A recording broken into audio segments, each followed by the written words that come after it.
जैसे मेरे जनपद में 10,000 से अधिक शिक्षक हैं जो समय से पूर्व विद्यालय जाते, विद्यालय समाप्त होने के बाद वापस आते। लेकिन ठीक है, अब आपकी क्या मानसिकता है, आपकी क्या जिद है, आप जाने। आज तो कहीं न्यूज चैनल पे हमने कुछ और देखा है, मन थोड़ा खिन्न है। लेट्स गो, हम ट्राई करेंगे। हम इतना जरूर कहेंगे, हम चाणक्य के वंशज हैं,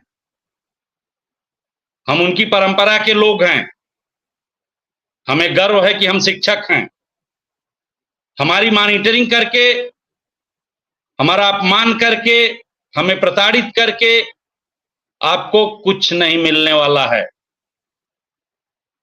हम दशा और दिशा दोनों बदल देते हैं अगर चाह लेते हैं तो। हमें पढ़ाना ही तो है, और एक ही क से हम सब कुछ पढ़ा सकते हैं। क से कौवा भी पढ़ा सकते हैं, क से कबूतर भी पढ़ा सकते हैं, हम ग से गणेश भी पढ़ा सकते हैं, हम ग से गधा भी पढ़ा सकते हैं। पढ़ाना तो हमें ना है। आप हमको मशीन से क्या करेंगे? विद्यालय ला देंगे ना, मशीन हमको विद्यालय में ला देगी, पढ़वाएगी नहीं। और हम तबीयत से अगर पढ़ा देंगे तो उलट पलट का लंका जारी भी हो सकता। हनुमान जी पूछने नहीं गए थे किसी से, अगर स्वयं से निर्णय ले लिया। जब रावण ने हनुमान जी की पूंछ में आग लगाई तो उन्होंने तुरंत डिसीजन ले लिया, अब करना क्या है। मत लगाओ,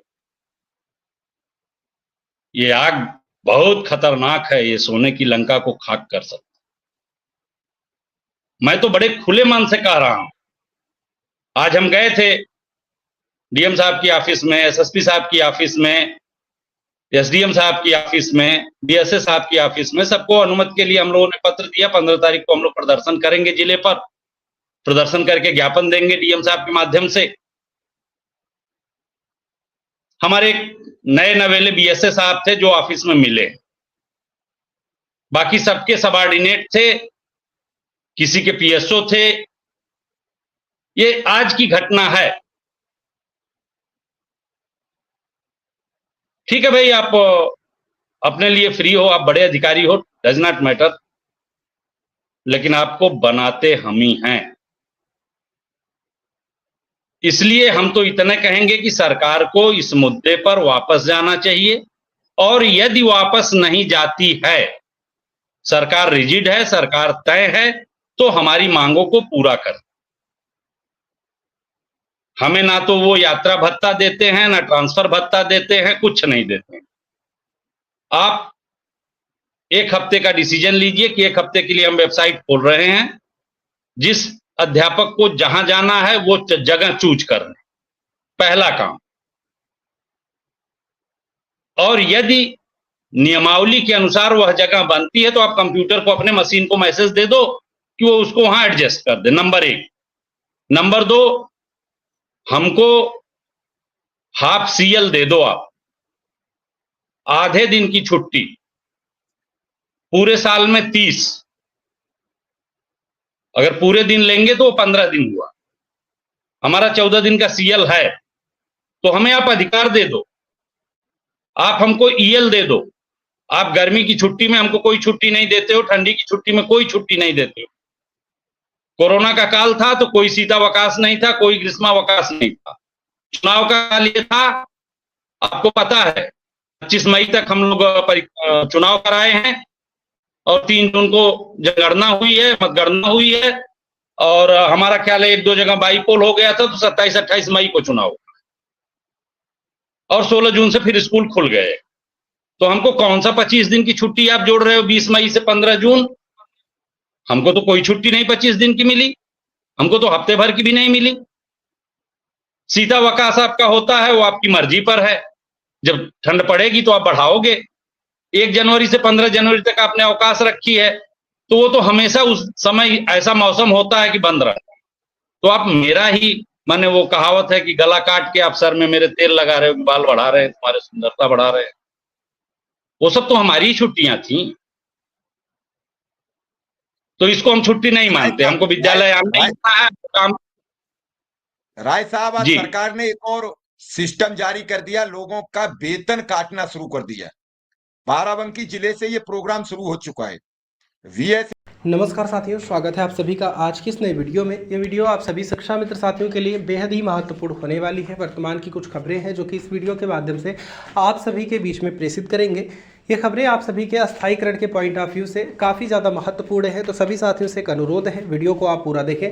चैनल को अभी तक आपने सब्सक्राइब नहीं किया है, कर लें। अब चलते हैं अपडेट पर। ने खुद आके कहा कि हम वेतन काट लेंगे। कई हजार शिक्षकों का वेतन काटने का ऐलान कर दिया गया। लगातार हो रही है बातचीतें।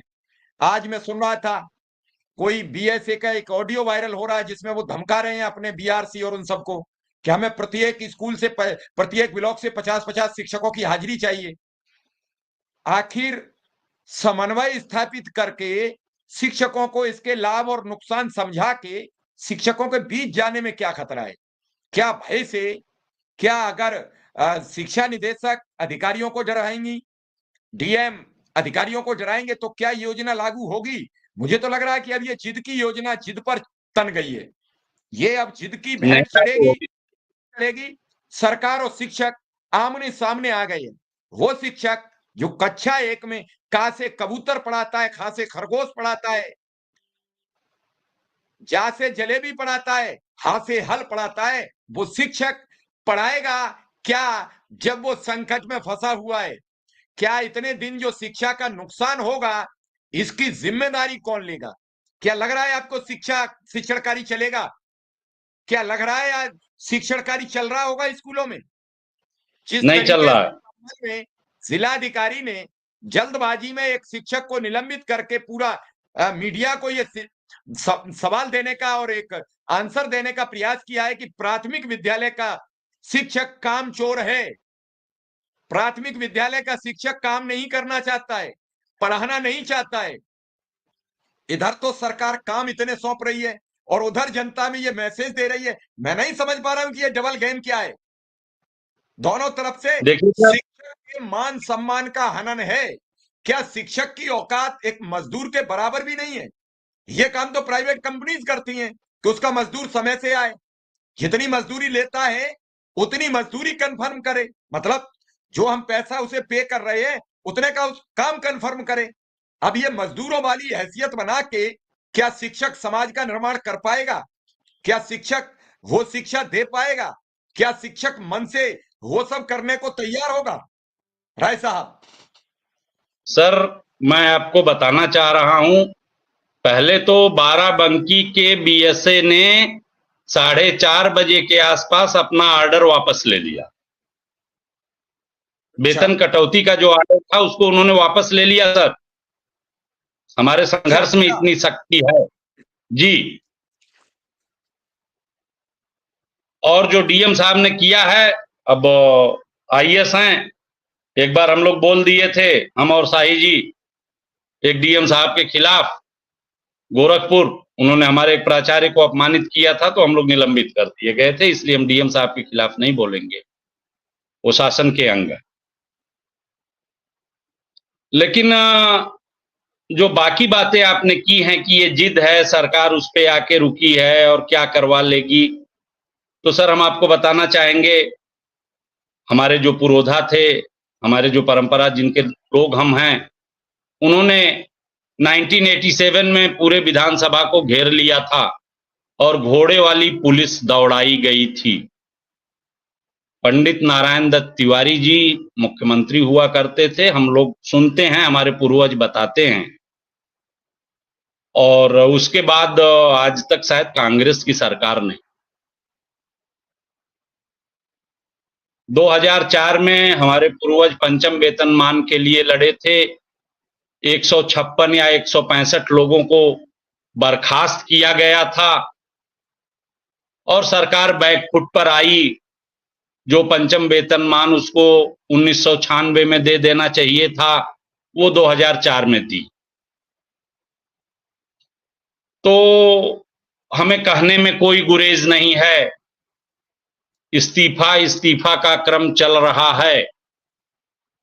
हमारे हर न्याय पंचायत में 6-6, 8-8 की संख्या में संकुल शिक्षक हैं जिनको प्रभारी कहा जाता है, उनकी जिम्मेदारी है अन्य विद्यालयों में घूम के कार्यों को संपन्न कराना, ये ऑनलाइन जो है इसके लिए बनाए हैं।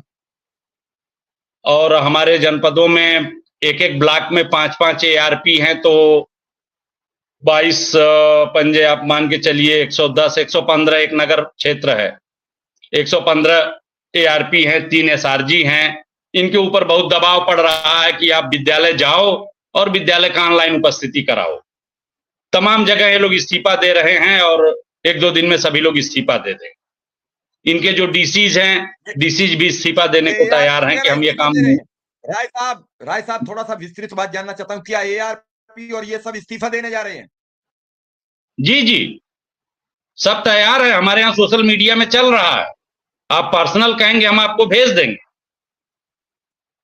इतना आसान नहीं है। दमन